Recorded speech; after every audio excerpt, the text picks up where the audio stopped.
the cream, yeah, the cream of the crop. And there is no one that does it better than the Macho Man Randy Savage. Finally, the Rock has come back. This is where the big boys play, huh? Austin 316 says I just whipped your ass. I am the best wrestler in the world. Climb the ladder, kid. Make yourself famous. These two are kicking each other's ass. Oh my God, what the heck? What did Titus just... I can't believe what I just saw. I'm better than you, and you know it. Your AEW Women's World Champion, Dr. Britt Baker. August 20th, 2021, I'm back. It's showtime, folks! I'm not going to do an intro. I think we're just going to start talking and see what comes out. So if you're happy enough with that, Yeah. So, yeah, it's been nearly 4 years since I guess we interacted with one another, you know, in any kind of... Like, I haven't spoken to you. We've had a few sort of messages have been sort of sent back and forth just with regards to... just quick checkups. Quick checkups here and there. The odd sort of post about wrestling. But very sort of few and far between. And I was on Twitter earlier, and I had to reset the password for the WrestleBlast Twitter because I just hadn't touched it in so long. The last comment that I made was probably 2018 or 2019. It was whenever NWA Power came out. Mm-hmm. And I was sort of interested in covering that, and I was sort of like, this could be something that, it's only, I think it was like an hour long, and I sort of thought this would be like a cool way of going back and doing the podcast and just covering something short and sweet, because and we'll get into the sort of reasons, I guess, why the podcast dropped off. I think they tie directly into like why I stopped wrestling, and I'm sure you were probably along the same lines, because I think, as we were sort of discussing before the podcast, you'd sort of dropped off the podcast. I had sort of tried to keep it going, and then that dropped off as well. And I think it was just because of the wrestling and the content that was out at the time was kind of lacking. But what were from 2017, the last time I think we did the podcast together, 2018 maybe it moved into, but what was your sort of love of wrestling at that time, and why did you sort of did you move away from it, or was it just a lack of interest in doing like the podcast, or lack of interest doing like YouTube, or where were you at that stage? The big reason for me was actually a personal reason. There was another person in my life that was having a lot of life problems, and I just decided to fully dedicate myself to try to help them. And one thing I learned about myself is that I cannot focus on more than one big project. So when I give my all to something, I can't focus on the other thing. And yeah, the wrestling was pretty awful at that time. So I was like, you know what? I don't think my mind is ready for this. And it got to the point where I was like, oh no, I gotta watch this pay-per-view tonight because we gotta record tomorrow. I gotta watch this bullshit for 3.5 hours. I don't want to do that, but I want to be a good sport because we're partners in this, and we had Andy and some other people, and I want to be a team player. I didn't want to let people down, but I got to the point where I was like, you know what, I gotta at least take a break. And then just life kind of, one thing comes after another, and you kind of never really get back into certain things because you move on to different things, new problems come up, and different things come up, and stuff like that. But yeah, that's why I fell off.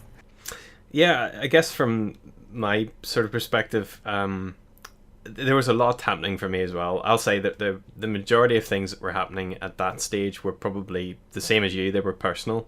Back in when we started doing the podcast, or just before we started doing the podcast, I don't think I ever really talked about this before, but in 2016, I just had my second son, and 2 weeks after he was born, I got made redundant. So I sort of had this. I think we were doing the podcast during 2016, or at least it was something was happening in and around that time frame. So I got made redundant, and I was going through a really bad depression at that time, and wasn't really talking to anyone. I was just plowing through it. So I was doing job interviews like every day. I remember that. Yeah. Yeah, I was doing job interviews every day. I was, dealing with a newborn baby. I was dealing with this depression because, it was a lot of time was spent. I'd been made redundant at that stage twice. That was the second time. And I was really not coping well. And during all of that, then I'm trying to do the podcast. I'm trying to do YouTube. Trying to run the house. And my mum passed away in 2016 as well. So all of that was sort of happening. I'm trying to sell my mum's house. I'm trying to tidy up all of her accounts. I'm trying to look after the baby. I'm trying to do the podcast. I'm trying to look for a job. And then I got into a job. Well, I was in a job at that stage. But it was a real bad job. And essentially what happened was, on top of everything that was sort of going on, then you had like the WWE.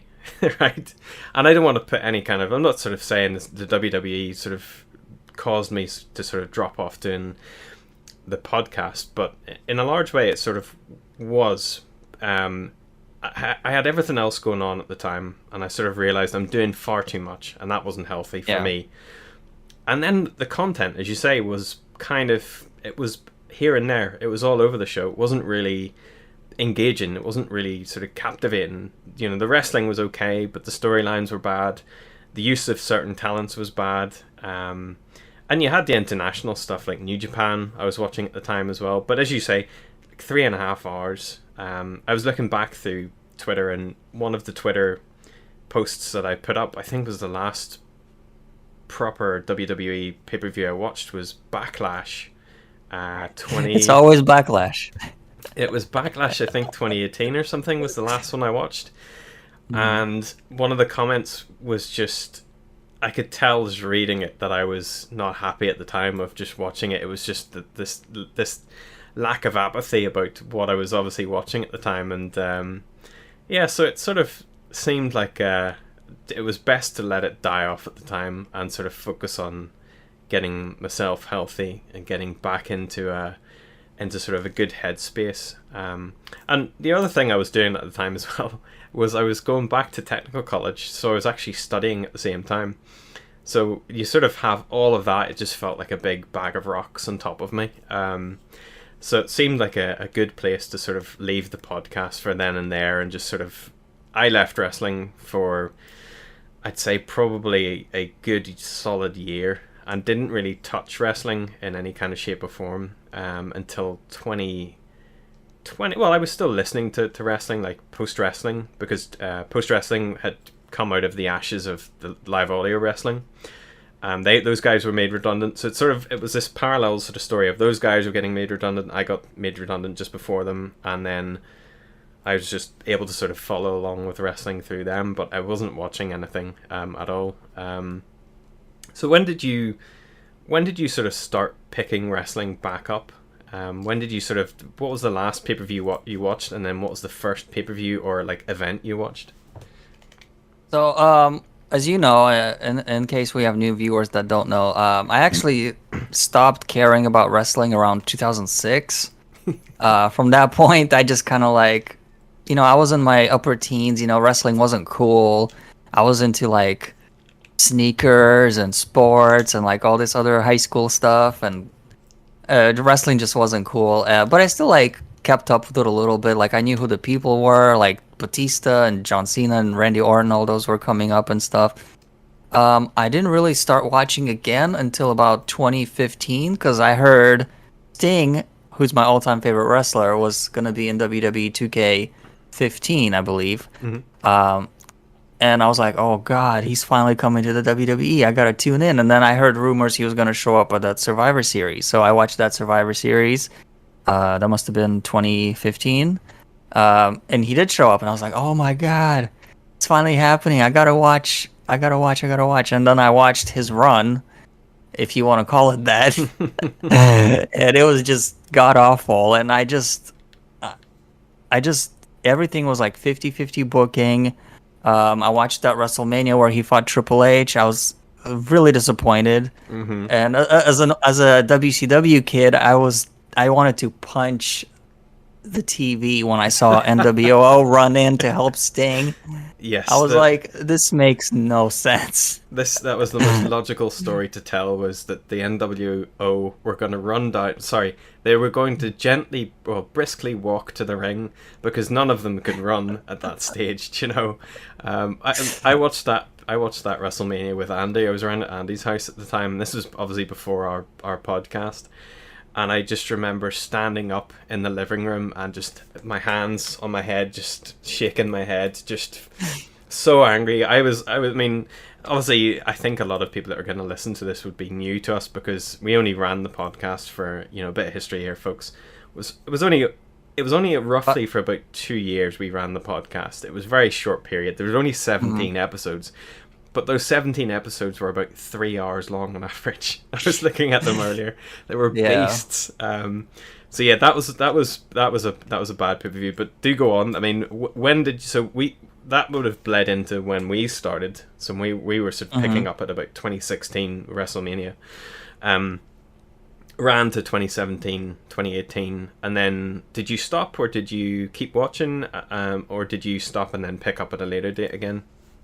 So after the whole Sting thing, of course I had the WWE Network, so I was like, oh, free pay-per-views every month, I'll watch those. But I've never watched another Raw or SmackDown since then. I did watch NXT around 2017 for a couple months, until I realized every person that I like gets buried once they graduate. So I was like, what's the point? Everyone that I like is just a no-name jobber in 2 months. So gave up on NXT. Then I just gave up on pay-per-views and everything. The last pay-per-view I watched was the WrestleMania where Kofi Kingston won the title. That must have been 2.5 years ago. I don't remember which number that is. 2018, WrestleMania. I think. Yeah, but I don't remember which. Is it WrestleMania 35? They stopped numbering them themselves, so I don't blame them I don't blame you if you can't remember, because they don't make any big effort on the WrestleMania numbers anymore. Yeah, I haven't seen a full WWE show since then. I did go to a live Raw in 2018. It was in November, I believe. It was the final Raw before they went to Australia, I want to say. It was a build up to Undertaker and Kane against Shawn Michaels and Triple H. Oh Jesus. Yeah, and it was the Raw where Elias and Kevin Owens got booed for about 10 minutes straight. Oh, okay, for taking the piss out of the sports team. Yes, yeah, and I don't know how true this is, but I heard a lot of things on the internet saying that like that was the longest sustained boo in like wrestling history, and it was incredible. I'm so happy to be part of that moment. And the funniest thing is that about 4 hours later, me and my friend ran into Elias at a restaurant. And my friend was wearing a hat of the sports team that Elias made fun of. And my friend came up to Elias and he's like, hey man, you like my hat? And Elias, he was a little drunk, but he was like, he connected the dots and he started laughing. And it was a fun moment. We also met Roman and formerly known as Dean Ambrose over there too at the restaurant. The three of them were just having dinner after that Raw, and it was just cool for us to run into them. Nice. Yeah, and after that, it's just no more WWE for me. Yeah, I think I'm on the same page as yourself. In that I pay attention to what's happening. I listen to John Pollock and Waiting and Post Wrestling.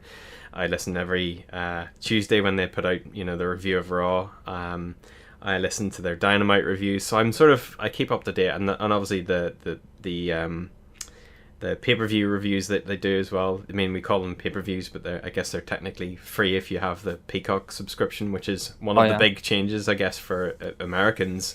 When you want to watch WWE now, it's no longer the network. It's now you have it on a specific network. Yeah, it's kind of a died off for me. I I will, like, for instance, for Kofi winning the championship, I did watch it, but I watched it on YouTube. I watched it in highlight form, and that seems to me that's the best way to watch WWE, because I couldn't stomach sitting through a 4-hour pay-per-view, a 3-hour pay-per-view.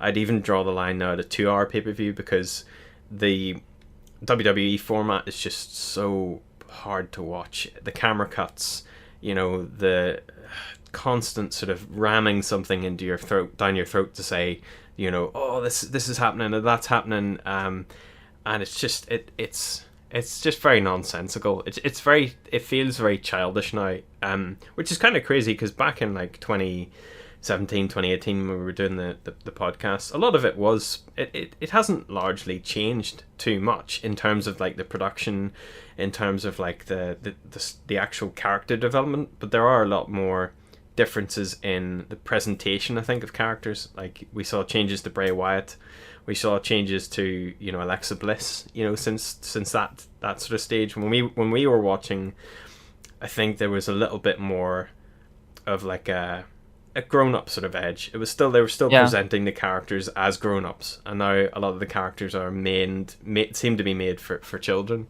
So I'm with you. I haven't touched WWE in any kind of Raw, SmackDown. I mean, I wasn't even watching those when we were doing the podcast. It was only really the pay-per-views that I would have looked at.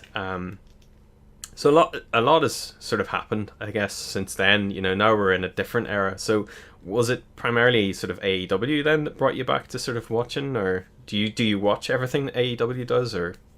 So the thing is, again, I'm so bad with my years. I can't remember what year this happened, but that pay-per-view where the Bucks and Cody were challenged to sell out a stadium. What was that pay-per-view called? All In. It was before. It must have been All In, yeah. But they sold it out, and then there was all these rumblings about a new company getting started, and I was like, all right, we're gonna get a new TNA, I guess. I'll probably check it out. I'll probably like look it up on YouTube or something. And then they started announcing all these people, which most of them I've never heard of. And I saw that people on the internet were excited about these people, but you gotta understand, at this point, I've never seen a Kenny Omega match. I've never seen a Young Bucks match. Had no idea who Hangman Adam Page was. Never heard of like Darby Allin, or never heard of MJF or anything like that. So I was like, all right, whatever. People are excited. Okay. I mean, I don't know what to say. But then Chris Jericho signed on, and I'm like, all right, I know this guy. I know he's a big deal. Of course, I know Cody. I mostly seen him as Stardust, though, so probably not his highest point. So then they had their first official pay-per-view as AEW, but it was before Dynamite, and that was All Out, I believe. The very first All Out. I think it was Double or Nothing, maybe. I have in my mind. I think Double or Nothing was the first one, because that was the one where they crowned the AEW champion. Okay, was that the one where Lucha Brothers and the Young Bucks fought in a TLC match or a ladder match or something? I think so, yeah. I think so. Yeah, so my friend, he illegally streamed the pay-per-view, and he was like, oh my god, this pay-per-view is crazy. And he's been out of wrestling for years also. And I'm like, oh, well, okay, if he likes it, it must be something worth looking at. So then they announced Dynamite was coming out. I was like, all right, I'll give this a chance. And I watched the first Dynamite, and the moment I heard JR and Tony Schiavone at the same time, my nostalgia just went crazy, because JR, my favorite childhood commentator from WWE, Tony Schiavone, my favorite childhood commentator from WCW. It was like best of both worlds. Of course, JR is not the same, but still, it's still JR. And I was just like, man, this is good. I like this. I like the feel of it. It's not super overproduced. Like WWE, it's a bit more raw, no pun intended.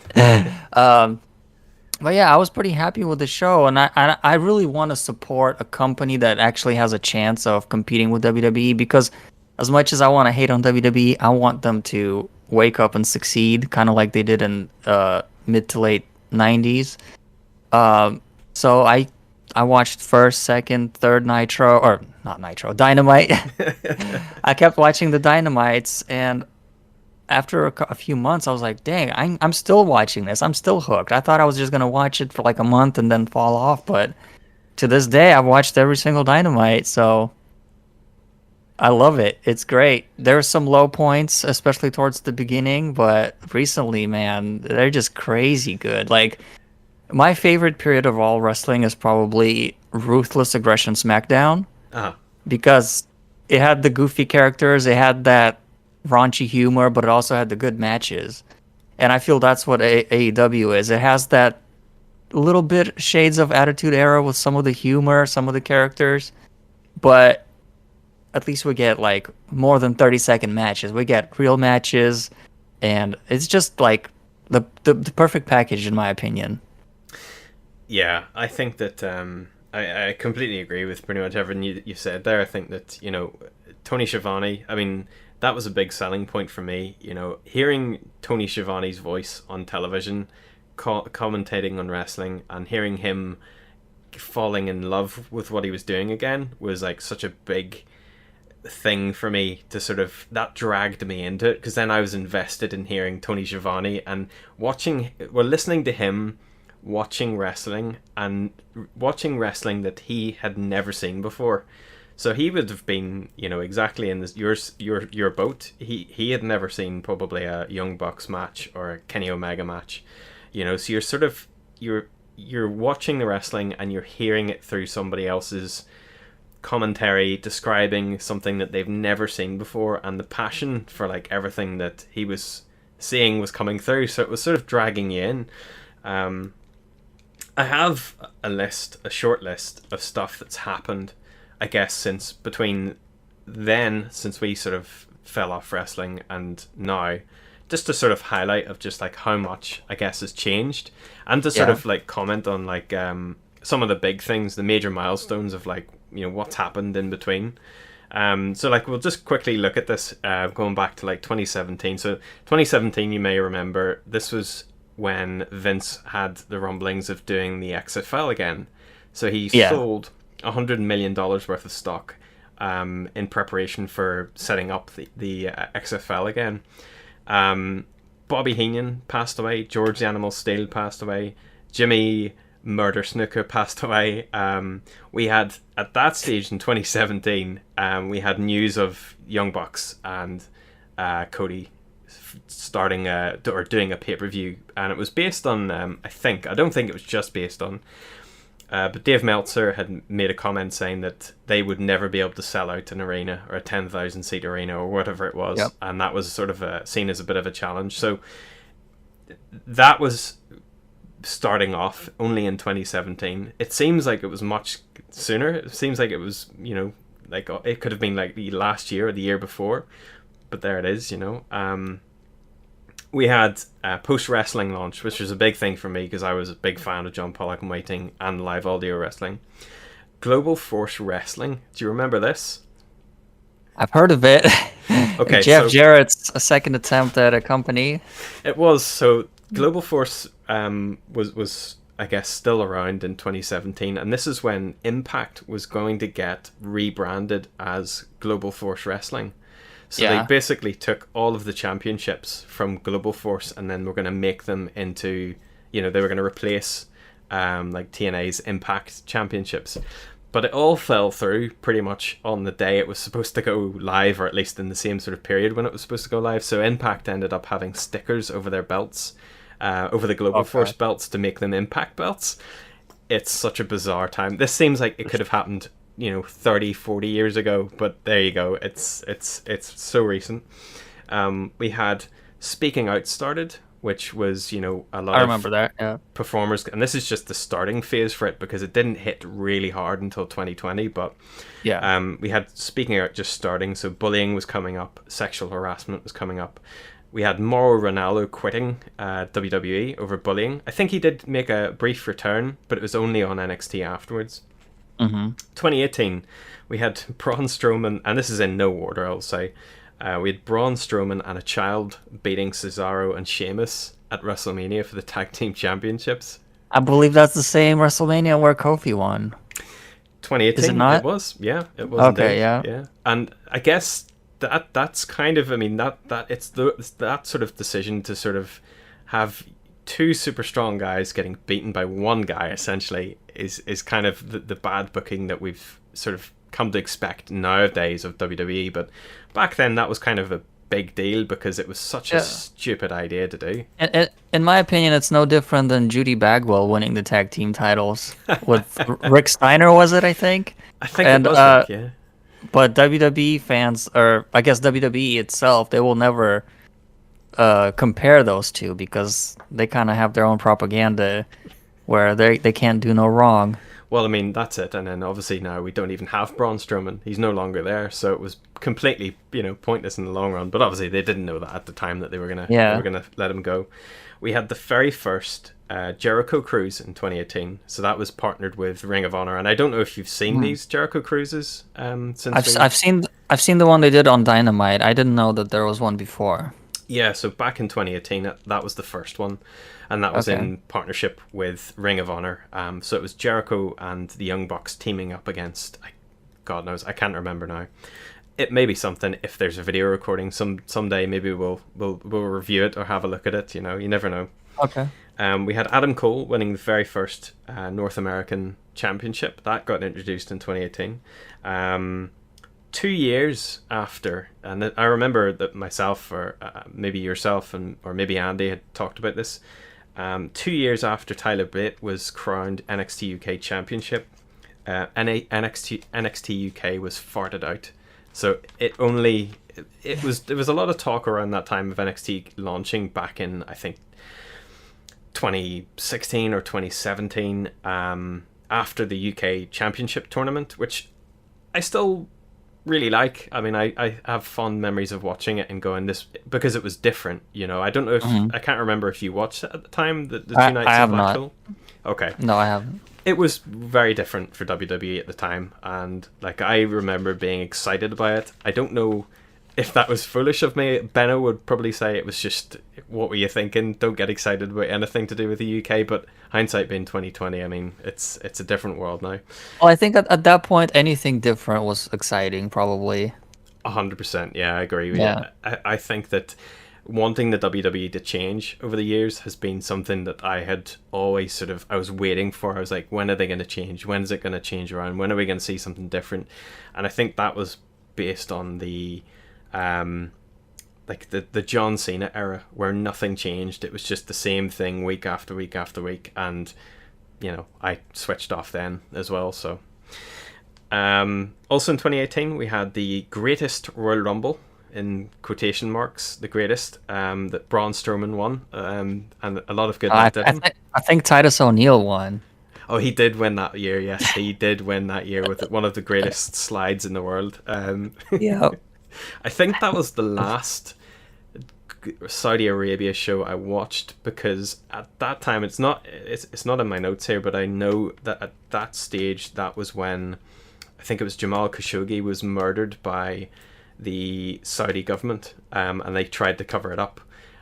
He was murdered in Turkey, I think. He'd gone into the Saudi consulate and disappeared, and they tried to sweep it under the carpet. And I think it was not long after that I was I'm completely turned off by WWE, for going into business with this regime, While we're on that subject very quick, I wanted to mention earlier, but I didn't want to interrupt, but go for it. No. Political reasons is another big reason why I stopped watching WWE, because I'm a big believer in voting with my wallet or supporting companies with my wallet. And I know for me it's only $10 a month. For them, they don't even notice it. But if enough people like me unsubscribe or stop supporting, they notice it. And I feel like I'm not missing out on anything, and I'm not supporting people that are basically in cahoots with terrorists. It seems like literally blood money. That's what the pay-per-view should be called. You're just right. I probably unsubscribed at that stage as well, in and around that sort of period. I think that for me, and we're getting off my notes here, but anyway, with children now, I've got my eldest is 7. I've now got my second son, he's 5, and I also have a new son who's only he's only a toddler. Okay. But the kids ask you questions all the time. That's all I get asked all day, every day is, what is this? What's that about? What's going on there? And if I don't agree with something and I'm watching it, I should really sort of, I'm trying to sort of make sure that I do the right thing by them, by sort of showing them what's good, or what, at least if I don't agree with something, I shouldn't be doing it or watching it. Do you know what I mean? Yeah. So yeah, it's sort of why I don't agree with a lot of things that WWE do. So I don't watch it again, and they're part of the reason now. It's just like I don't want to watch it for the sake of watching it, so don't watch it. Use your wallet to sort of tell them a statement, I guess. Yeah.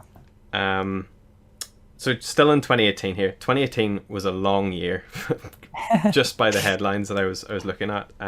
We had Jim the Anvil Neidhart passing. We had Rey Mysterio returning to WWE. We had John Cena at that WrestleMania taking on The Undertaker. I think from watching the clips, this is the one where John Cena was sitting in the audience and they were sort of teasing, could it happen? Could he wrestle The Undertaker? And then it was like all bundled together in like a few minutes, and the match only lasted like 2 minutes or something like that. I don't even remember. Was it an actual match, or did they just have a small fight? It was a small fight that basically Taker, I think, pinned him, and that was the end of it. It was. Oh, okay. It was really half-assed. It just seemed like one of those last gasp Undertaker matches that they tried to sort of squeeze out of him before he was, completely decrepit. But we had, this was Jericho's first match was that year, and that was against Kenny Omega in America. So, or not in America, in Japan, in New Japan, and it was the Alpha Omega match. This is when he introduced I think the Painmaker character. Oh yeah, god awful character, but it was. I remember seeing a picture, and I'm like, why is Chris Jericho dressed like Vampiro? Yeah, it was basically just taking all of the gimmicks that he's wrestled against all these years, and then just putting them all on at the same time. It was pretty rough, but the match was pretty good actually. We had John Cena and Nikki Bella breaking up. We had Ronda winning her first championship that year as well. One thing I want to say, I was pretty impressed with her debut and her short little run. I think she did a pretty good job. I think she did too. Like she felt like she was a big star. She could wrestle. Her matches were interesting. They were different. They were a bit more violent than what women's matches had been in the past.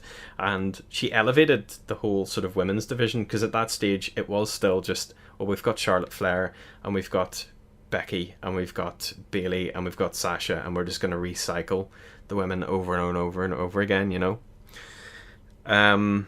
We had Becky Lynch debuting the Man character in 2018 apparently as well, which I thought it was much more recent, but apparently it was in 2018. We had Shawn Michaels wrestling at Crown Jewel. That was the one where it was Kane. That's the one. Yeah, that's the one I was talking about. Yeah. Which I didn't watch it, so but I've heard all about it, and I wouldn't urge anyone to go out and watch it. The only thing I can think of about that match is there's a meme of Shawn Michaels. He's like sitting in the corner, looking really tired, and Triple H is like hovering over him, and the caption says, "We're too old for this shit." I think I've seen another meme where it was just like it was two drunk guys. They were trying to make like that they were drunk after leaving a bar, and they were one of them's trying to get the other one into a cab. Just I don't know what they were thinking. I think Shawn would probably say that his last match was against Undertaker at WrestleMania, the many years ago. We had Dynamite Kid passing away, which is sort of interesting because we had Dark Side of the Ring that covered Dynamite Kid not long ago. We had Big Van Vader passed away as well. One is sad because he was pretty vocal about wanting to be in the Hall of Fame, but they kept not putting him in for some reason. So when he passed away without being in there, it kind of made me sad. Yeah, it just came out of nowhere.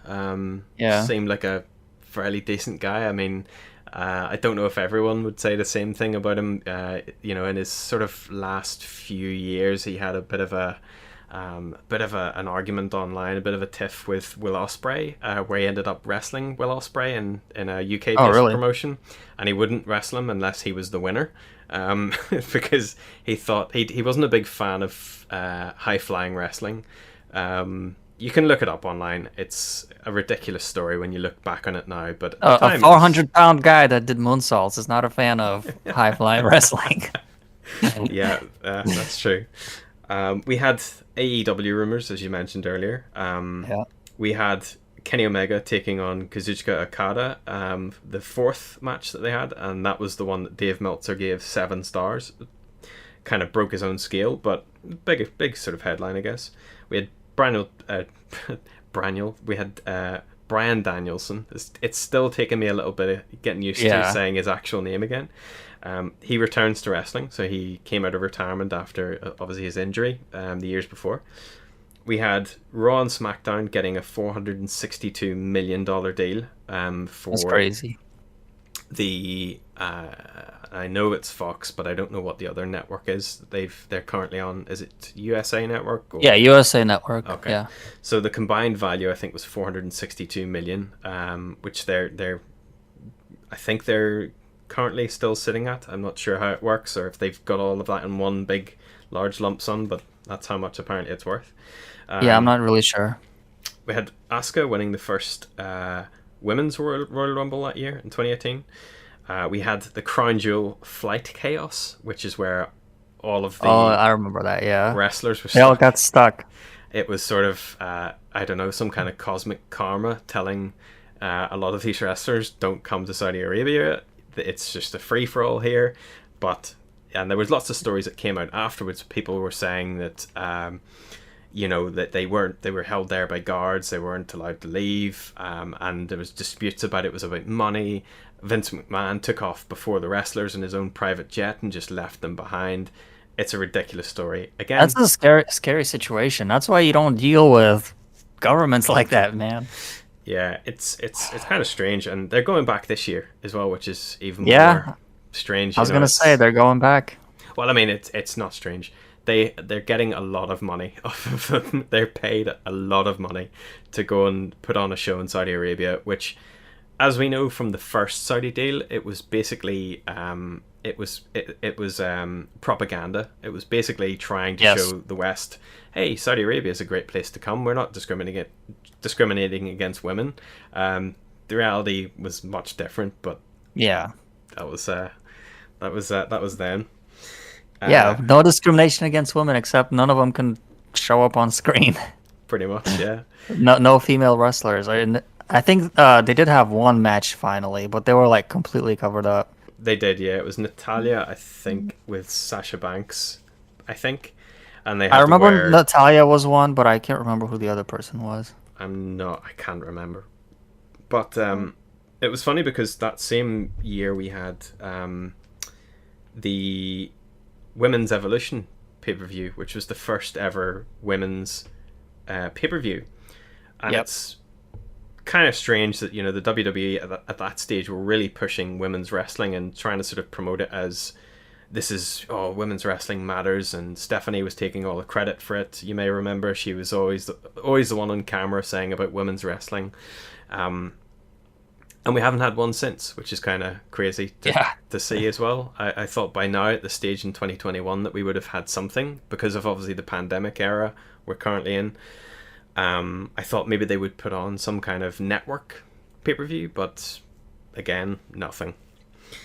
No, they did it once, so that's good enough for them. They got the little check mark. One and done. That's it. They can hang their hat on that and just say, we did that for the women. We don't need to do it again. They've had their fun. We had All In, which was on September 1st. So 2017 it was announced, 2018 it happened. That was the first official one. That was the one where John Moxley showed up, right? No, that was the first Dynamite, or the first pay-per-view that AEW said. Okay. All In is a bit of a weird one. It's not technically AEW, it's technically Ring of Honor. Ring of Honor co-promoted it with Cody and the Young Bucks. So if I don't know if AEW were to do some kind of promotion with them, or how the legal side of it works, because I guess that's why we haven't had an All In again. I think it struck me as weird because All In felt like a WrestleMania in a lot of ways, because it was such a big thing at the time. And I found it strange that I think that's the one key component of AEW for me that's missing, that they could try and do something with, where they need to have maybe one big show every year where they can push the storylines towards.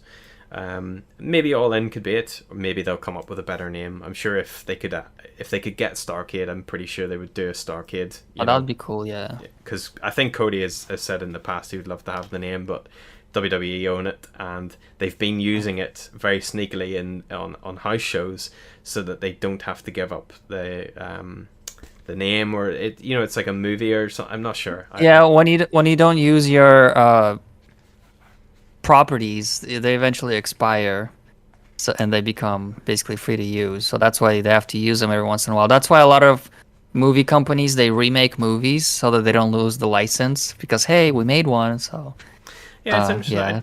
I don't know if it's the same because I know that WWE own all of the WCW intellectual property, but be interesting to sort of see what is the legal sort of standpoint on names of, because it's just a name, it's not that they would be doing the same sort of branded show. Maybe they could call it Starrcade with 1 R, because Starrcade only had 2 R's, so who knows? Or Star Arcade. Yeah, come up with something similar. Yeah. We had Bruno Sammartino passing away. We had Roman Reigns announcing that he was battling cancer in 2018. And obviously we had the biggest storyline, I think, coming out of 2018 was Kofi Kingston winning the WWE Championship, much to the chagrin of Vince and everyone else, because once again the WWE had to be dragged into the what the fans wanted. It was basically the fans pulling a Daniel Bryan and saying, this is our guy and we want him as the champion, and eventually it did happen, but god, it took some time.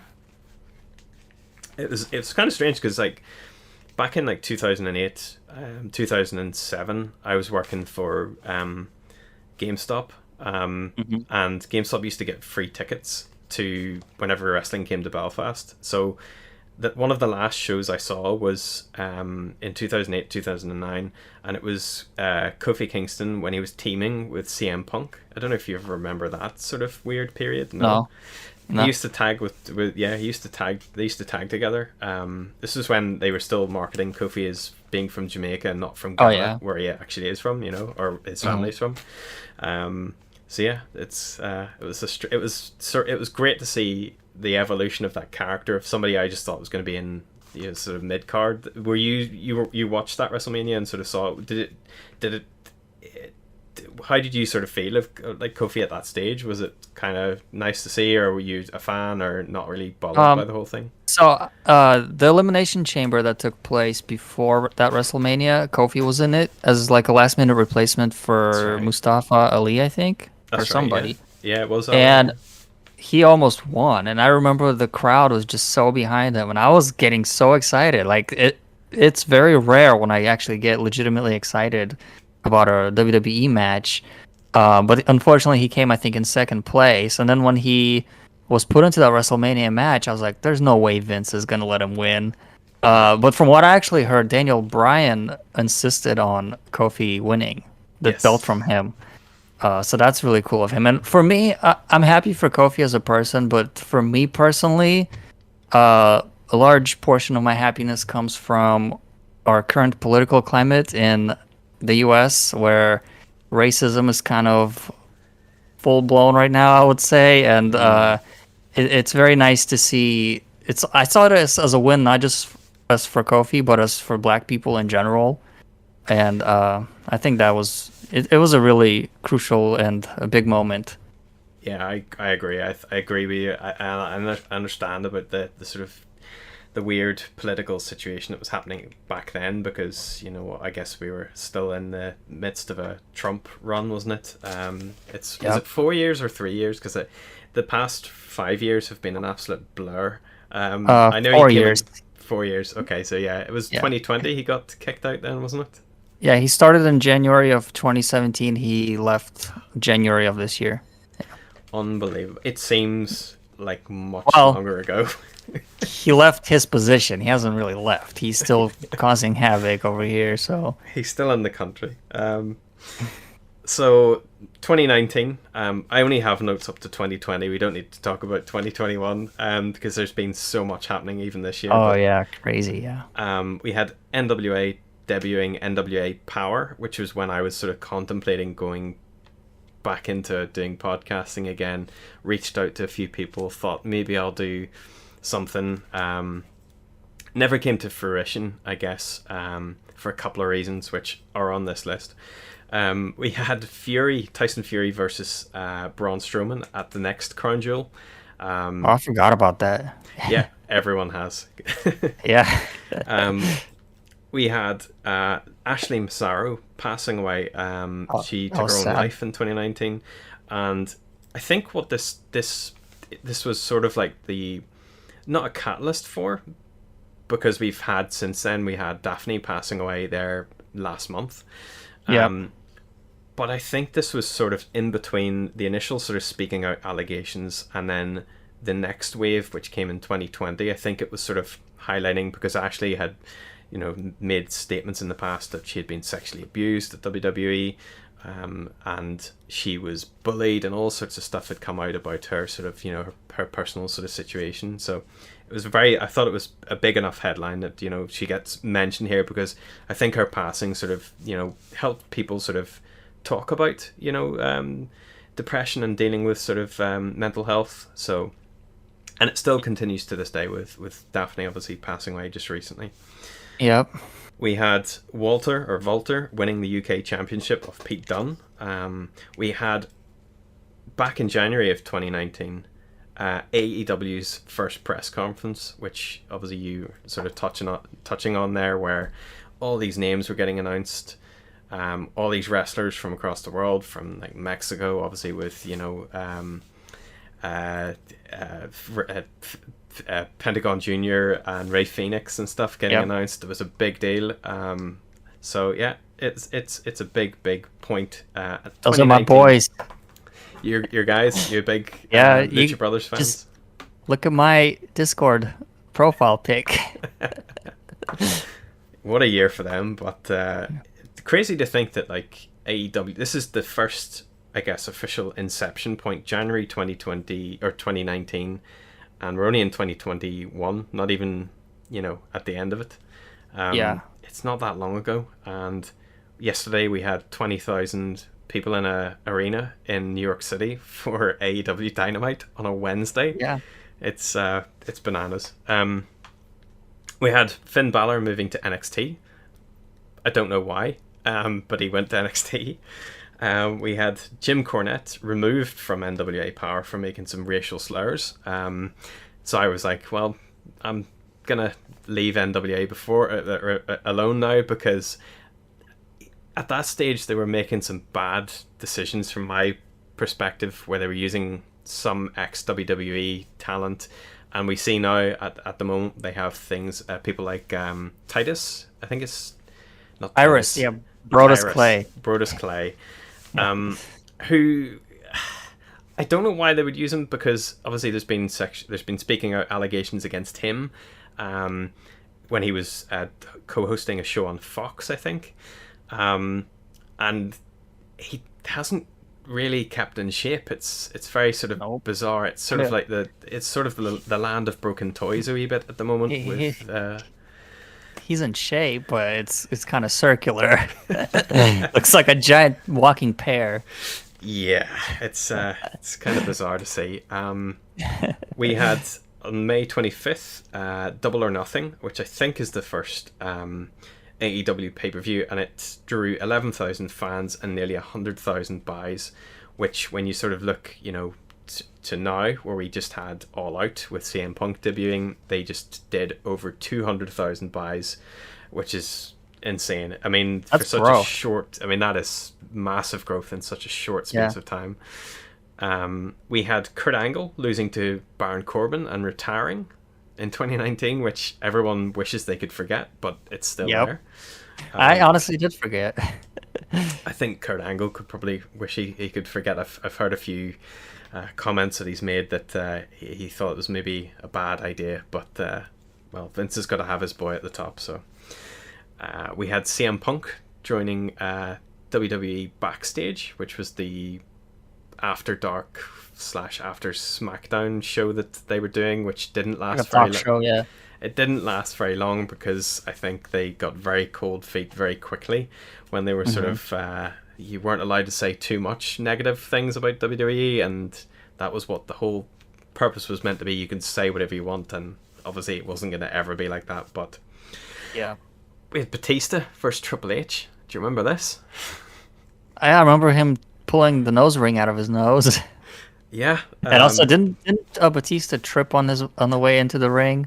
I'm pretty sure tripped over the ropes. If he did, it's pretty much represented the entire match from what I've seen of it. We had Dean Ambrose no more. He left WWE in 2019. He had the great video where he was breaking out of jail and did all of the sort of, his own independent promoting of himself. We had, let's see, 24/7, the 24/7 bollocks. that debuted in 2019. That is the worst. And it's still going to this day. Roman Reigns announces that he was in remission from cancer, which is good. That was good. We had NXT at the Survivor Series, and they won. And then they've done nothing with that since. And obviously now they've just pretty much gutted NXT. We had... And that match, I was very impressed by Keith Lee. That was my first time seeing him. And I was really impressed with him, but once again, he's doing nothing. Well, no. 2 years later. He's... do you not like his new nickname? Have you heard his new nickname they've given him? Something like Bear or something, isn't it? Bearcat? Yeah, Keith, I don't know what that means. Lee or something. I was sort of hoping you might know, because I thought maybe it was like an American name for something or some kind of animal over there. No? Is it? I mean, he's a big black man. You gotta call him an animal. In Vince's mind. Yeah, I mean, it will soon be probably just Bearcat. If Vince will have his way, it will be just one word. Yeah. We had Heyman and Bischoff running SmackDown and Raw. Bischoff lasted about 2 or 3 months and then was booted out. Heyman lasted, I think, until last year, possibly. And we had Chris Jericho becoming Le Champion at Double or Nothing, where he beat Hangman Page. And then just lastly, as we sort of get into 2020, we had Harley Race passing away. We had SmackDown on Fox in 2019. We had Mean Gene passing away. We had women headlining WrestleMania that year, which is the one that Becky Lynch won at the very, very end. And that was the end of Ronda's run. And then we had Kofi Mania ending. So he survived, I think it was 18 months as champion. And then he lost in 8 seconds. Are you sure it was that long? Because that's over a year. I don't think he was champion that long. I could be wrong. Yeah. Oh no. When SmackDown went to Fox, I think the very first episode, that's when Kofi lost the title. Okay. And he hasn't had a rematch since. Nope. Again, well, at least his boy Big E is a champ now, so I guess that's a consolation prize. Maybe Big E will let him have a rematch for the championship. Maybe he'll politic his way into power. No, he'll let him hold the belt backstage for a few hours. He can babysit it. And 2020, we had Sting going to AEW. We had Shad Gaspard passing away when he was... That was very sad. That was a gut punch, because not just from my perspective, because being a dad, hearing like, I don't know if I'd have the strength to be able to do it, and he did it. He saved his son. Unfortunately, it cost him his life, but I mean, it was such a tragic moment. Yeah, that moment, it happened within a month, I want to say, of a similar situation where an actress, I don't know if you know her, Naya Rivera, she was from Glee. She had a very similar situation where she was out on a lake with her son, and she just went underwater and never came back. and they were looking for her for about 4 or 5 days, and they eventually found her. She drowned, and they were asking the little boy what happened, and he was just like, I don't know. She jumped in the water, and then she never came up. So it happened like within a month of Shad Gaspard. And to touch on that, I don't know if you heard about this, but I think last week Al Snow jumped into the ocean and saved a kid. Yeah, that's right. Yeah, so that's big props to Al Snow. Absolutely. We had Pat Patterson passing away, and then we had Speaking Out hitting really hard in 2020. We had people like David Starr, Jack Gallagher, Marty Scurll, Matt Riddle, Jordan Devlin, Ligero, Travis Banks, Joey Ryan. There's only one name on that list, I think. Possibly two with Jordan Devlin, but Matt Riddle's the only one that's actually managed to keep his job. At that stage in 2020, it came out that he had an extramarital affair with another female wrestler, and basically just shit all over her story. And then later came out and said, "Oh, actually, I did have an affair with her," and then still shit on her. And then eventually, they had to she, I think, sued him, and then it was settled outside of court. But he was the only one that managed to survive. Jordan Devlin, I think, has been used less and less. I could be wrong on that. I don't watch NXT UK. I don't watch OTT anymore, which is the Irish-based promotion that he was mainly part of. But the big ones were David Starr and Joey Ryan in particular. Just horrendous stories that came out about those guys. And Speaking Out hasn't really gone away. There's still some of these guys. Last week, for instance, Travis Banks was trying to have I think he had a match at one of Bandito's promotions down in Mexico or somewhere, and was immediately, like, the internet community just jumped on top of it and were like, "This is ridiculous, don't use him again." And I think he's been cancelled since then. Joey Ryan's tried to do a few bits and pieces, and they've been, people have been shitting on top of him as well, which is, good. And then obviously Marty Scurll, which was probably, I say that, David Starr and Joey Ryan were big, but I mean, Marty Scurll was obviously friends with the Young Bucks. He was part of All In, just like Joey Ryan was. But yeah, I've never heard of him or seen him, but I remember at that shortly before that, everyone was saying like, "Oh, Marty Scurll is gonna come and join the Bucks." And since at that time, I was enjoying AEW, I was like, "Oh, well, if people are saying that he's good, then I'm excited to see Marty Scurll." But then all the Speaking Out kind of put an end to that. Yeah, I mean, he self-admitted that he, I think, slept with a 16-year-old. So I can't imagine anyone still touching him to this day in terms of an actual promotion. And also, I didn't have on my list, but worth a mention just because he's an absolute scumbag. Jimmy Havoc, who was part of AEW for a little while. Yep.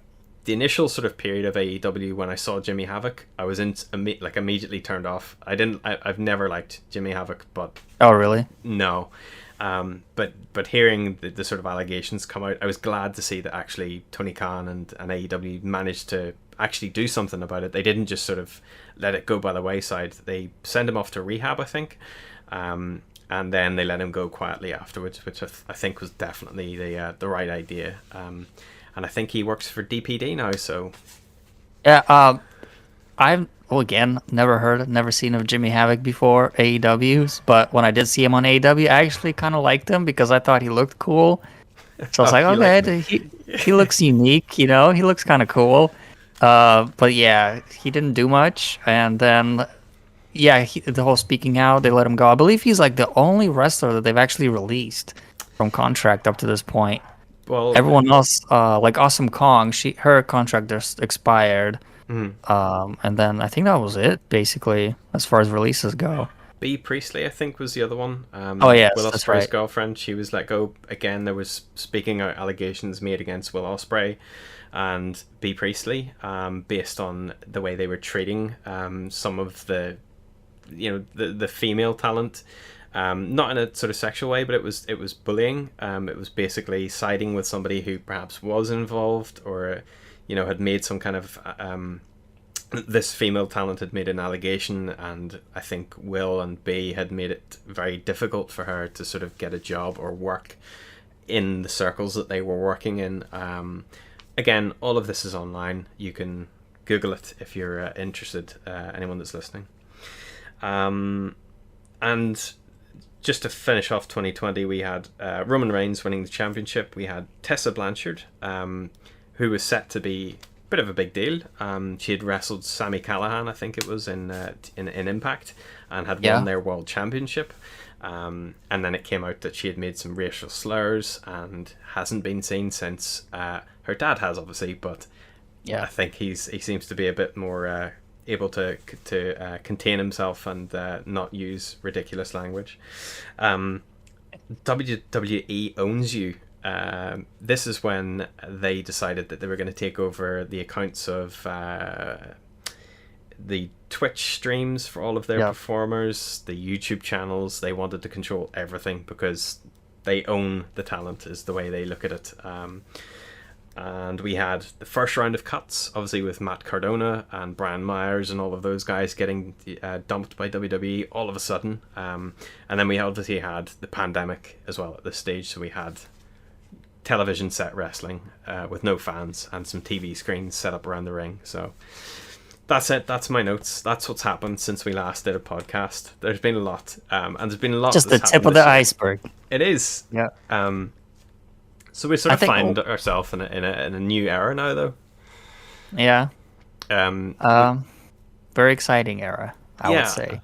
I think has this year. I mean, this year I've taken more interest in watching wrestling than ever before. Like even back in, I'd say, the Attitude Era, where I was wrestling mad. I think now I have to watch anything that's sort of happening at the moment. Of course, it all seems to revolve around AEW, but I mean, how has this year been for you? Has there been any kind of highlights for yourself out of wrestling this year?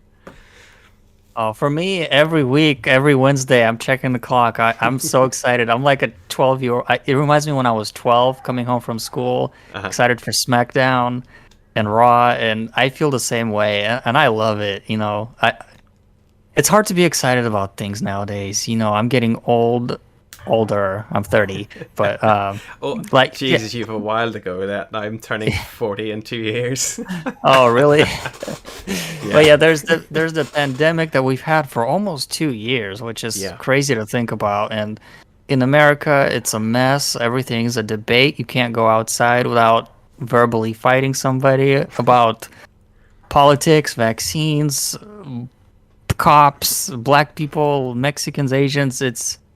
Everything's a conflict, and everything's political, and everything is just like, you sit back and you think about stuff, and it's like, damn, man, life sucks. and my personal life, like, my dad had 3 strokes this past year. My own health, I'm 11 years post heart transplant, so I'm starting to kind of get some problems that people that are that many years out start having problems with their new hearts, because unfortunately they don't last very long. So I mean, so my health is kind of on a decline, but I'm still here. I'm still doing fine. So it's nice to just once a week, and now twice a week on Fridays as well for Rampage, just kind of like sit back, relax, enjoy some action. Those 2 hours, they just fly by so fast. I agree. I think it's nice to be able to look forward to a TV show, because TV has, like, for me, and I don't know about you, but anything else, apart from like the Marvel stuff and the Mandalorian, when it was on, I was like, I have to watch the Mandalorian, or I have to watch, Falcon and the Winter Soldier.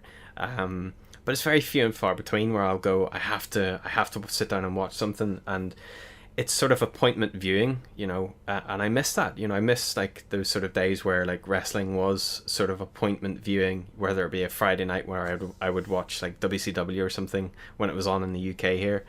So it's nice to have something nice to look forward to, because we've just had the same drivel for so many years, Yeah, and I feel like with AEW, like, they had Sting debut, that wasn't announced. They had Malachi Black debut, that wasn't announced. And moments like that make you feel like, oh wow, I really gotta sit down and watch this. It's not the same checking Twitter or YouTube the next day. So yeah, that very exciting. Did you have the same kind of experience of immense anticipation for CM Punk debuting. I was a massive CM Punk fan, on his tail end of his ROH career. I'd seen a few DVDs and stuff of that time period with Joe and all sorts, but I did love his WWE run towards the end when he was just given the ball and told to run with it, and the pipe bomb promo obviously being a massive moment in 2011. And there was that sort of, that rumor we had recently where he was going to, was he going to show up? And they were sort of winking as they were sort of saying, is he going to turn up? And then winking at the, did you have that sort of anticipation the same as myself, or were you not really bothered by CM Punk joining? I had anticipation, but I'm pretty sure it's different from yours because I kind of stopped watching when CM Punk debuted in WWE back in ECWWE. Oh, yeah. That's kind of when I stopped watching. But I did, of course, hear over time that he was a big deal. And I still bought the video games. And he was in the games, and he was like the top guy. He was like on the cover of 13 and stuff. Yes. And right. I've seen his pay-per-view matches, and I was like, okay, yeah, he's a big deal. He's like the last big superstar of like Rock Austin type magnitude, So when he's been gone for 7 years, and every year you hear the chants, CM Punk, you hear the rumors, oh, he's coming back at the Royal Rumble, he's coming back for this, for that. And it never happens. At this point, it becomes like, I don't know if this is a good example, but since like 2002, Dr. Dre has been saying his album is coming out, The Detox. And every year it's been delayed and delayed and delayed. And 19 years later, it still hasn't come out. And it kind of felt the same way. It's like, oh, it's like, here we go with the rumors. He's not going to come back. And he's back. And it was a big deal. And I've watched that clip 100 times on YouTube and Twitter of his entrance on Rampage. And I've never heard a pop that loud, I don't think, on TV at least. It was a big deal. Everyone was excited. People that I didn't even know had any clue about wrestling, they were talking about it. So it was definitely exciting. It was that clip they had of the fan sort of tearing up in the audience, his hand outstretched like he was trying to touch him. I definitely shed a tear. I was definitely excited, so excited to see him, and what a moment. Like, I mean, I even listened to Jim Cornette's podcast at the time because they caught me with some clickbait. They were talking about CM Punk. It was just a YouTube clip of the podcast, and even Jim Cornette had nothing bad to say about CM Punk's debut I heard AEW, him. which is, I mean, he says everything bad. He just says everything's bad, everything's just horrible. He's no interest in any kind of modern wrestling, and to hear him even sort of saying that it was perfect is just it just goes to show you just how I think it just that moment was perfect. And I don't know if they could have ever even come up with it, all the stuff he did ad lib, jumping into the crowd, jumping here, saying all the things he said. I think that you couldn't have got a better moment.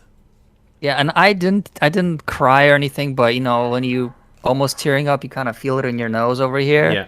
I was feeling that because I was just like seeing the sea of people just so happy and excited. It just made me feel so good just for humanity in general, especially after a year of pandemic, of those empty arenas, so depressing.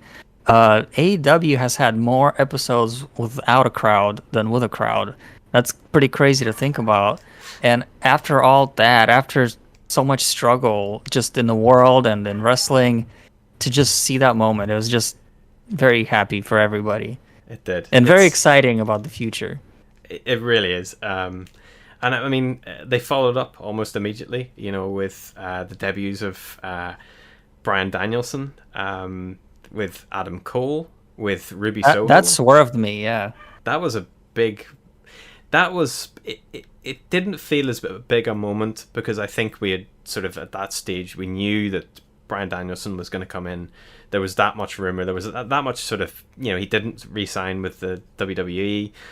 But I think the one that really made me smile like a lot at All Out was Ruby Soho, because she broke character. She was it was perfect. I mean, it was another perfect debut for me because she was so happy, and that made me happy. And seeing her face and seeing her hugging Bryce Remsburg at the end of the match, and seeing, you know, Adam Cole coming out as well with a big smile on his face, and, you know, you could just see that he was trying to keep it in, trying to keep a lid on it. And Bryan Danielson as well coming out at the very end to completely swerve you, where you get Adam Cole coming out first, and then you get Bryan Danielson coming out at the very, very tail end of the pay-per-view, was magnificent. Just brilliant diverting tactics. And did you watch the episode of Dynamite last night? The big one in the Arthur Ashe Stadium?